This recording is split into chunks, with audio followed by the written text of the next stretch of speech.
Venezuela के माजूल सदर Nicolas Maduro को आज अदालत में पेश किया जाएगा। अमरीकी मीडिया के मुताबिक मादुरो और उनकी अहलिया को न्यूयॉर्क की वफाकी अदालत में पेश किया जाएगा, जहां 92 साल के जज उनके खिलाफ केस की समाअत करेंगे।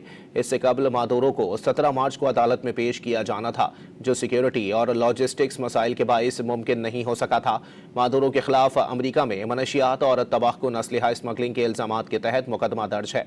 वेनेजुएला के मादुरो और उनकी अहलिया 80 रोज से न्यूयॉर्क की ब्रुकलिन जेल में हैं। दोनों को अमेरिका ने 3 जनवरी को हमला करके घर से गिरफ्तार कर लिया था।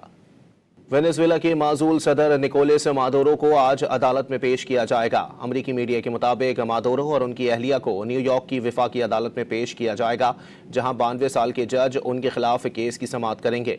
इससे कबल मादुरो को 17 मार्च को अदालत में पेश किया जाना था, जो सिक्योरिटी और लॉजिस्टिक्स मसाइल के बाइस मुमकिन नहीं हो सका था। मादुरो के खिलाफ अमरीका में मनशियात और तबाहकुन असलहा स्मगलिंग के इल्जामात के तहत मुकदमा दर्ज है। वेनेजुएला के मादुरो और उनकी अहलिया 80 रोज से न्यूयॉर्क की ब्रुकलिन जेल में हैं।